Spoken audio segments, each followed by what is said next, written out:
much, just mildly lower on Patni right now. The other stock in focus is Dabur. This is of course from the FMCG side, one of the larger earnings, and a lot of focus on that one. The stock's down about 1%. The numbers were marginally below expectations. What you got from Dabur on profit after tax was about 160 crore. That was ahead of expectation, which was at 152, but sales came in at about 972. The expectation was about 1,000 crore and a little bit above that in terms of sales. So mixed set of numbers there for Dabur, 1% low on the stock. Joining us, Mr. Sunil Duggal, to give us a sense of what really happened in the quarter. Mr. Duggal, good afternoon. Thanks for joining us. The volume picture first. What was the impact of the price hike, if any, on volumes? Not really. We had taken our prices fairly moderately, so the volume growths were good. I think out of the 14% top line or 14.5% top line we recorded, around 12% was on account of volume and just 2.5% on account of price. Okay. More price hikes and any more volume impact that you could impact as prices continue to rise should be an impact on volumes at some stage? I think it depends upon the outlook on inflation. If inflation moderates, as many people expect it to do, then we probably would like to avoid another round of price increases.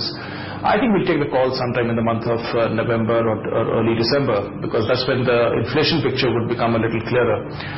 At the moment, it's very murky as to what the inflation outlook would be in the latter part of third quarter and the fourth. But if the inflation continues the way it has been in the last few months, then I think we'll have no recourse but to take another round of price increases. Okay, so you're not ruling out price increases November, December, maybe the time when you decide. Margins, Mr. Duggal, what was the margin picture like this quarter? What's the anticipation going ahead as well? Input costs, what's the outlook? See, typically second quarter margins are on the high side, so we had a 22% EBITDA in the second quarter, but the 6-month EBITDAs are more in the region of 19, and we are pretty hopeful that we'll end the year with around 20% margins on aggregate terms for the consolidated business.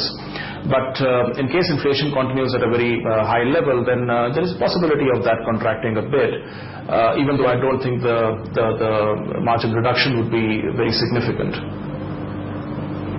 All right, and even if you do see a slight pressure on margins, on the anticipation that a good monsoon will translate into good rural demand, that should be a positive. I think we can safely hypothesize that there would be a resurgence of demand, so the demand side would be strong. Whether there would be a moderation in inflation, perhaps not, because in a sense the inflation is driven by the very high level of demand amongst all sectors of the economy, including the rural economy.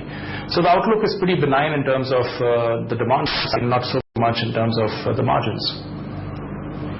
All right, now Mr. Duggal, slightly again removed from the earnings side, but competition in the domestic market seems to be intensifying. A lot of people looking overseas as well.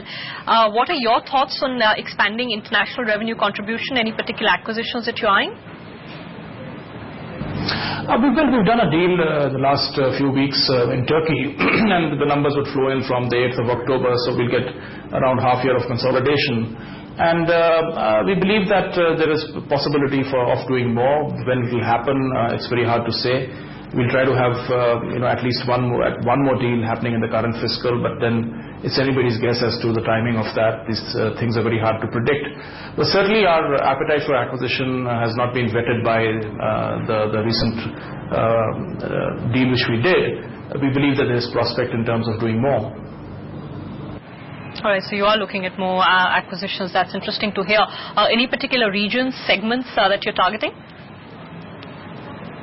I think we'll be looking at companies which have scalability in our current areas of operation, which is Africa and the MENA region.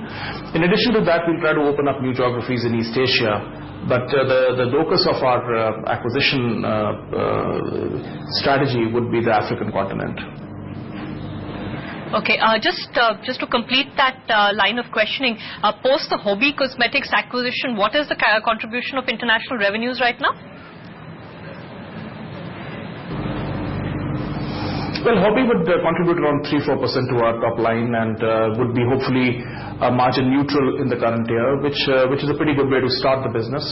And next year onwards, when the whole revenue synergies kick in, when we start distributing the Hobby products in, say, Africa, where the footprint is comparatively slow. We believe that the upside would be even more. But how much is the level of investment which is required in the hobby business? We'll have to map that out once we get a little bit more familiar. But we do believe that the medium and long-term prospects of hobby are extremely exciting. All right, Mr. Dugal, I have one last question. Any insights into new product launches in the current quarter or the coming quarters?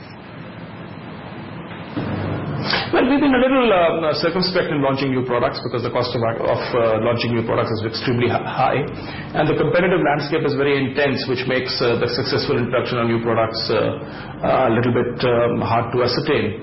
But having said that, I think we'll be launching a lot of line extensions and brand extensions across all our portfolios, whether it's beverages or hair and oral care or home care for that matter.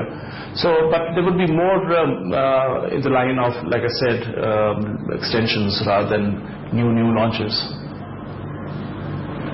All right, Mr. Dugal, we'll leave it at that. Thank you so much indeed for joining us and giving us your thoughts on the earnings and some of the other important triggers. I'll just quickly sum up the three important points from that interview. One, volume growth has not been impacted right now by price hikes.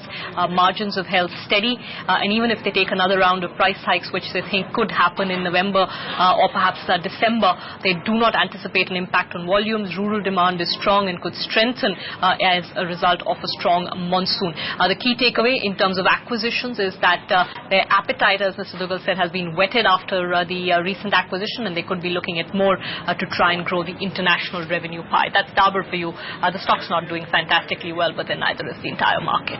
We're going for a quick break. We'll come back on the other side, talk more about earnings, but I'm just going to quickly flag off the Nifty right now, 59.96, 86 points cut. We'll be back in a minute.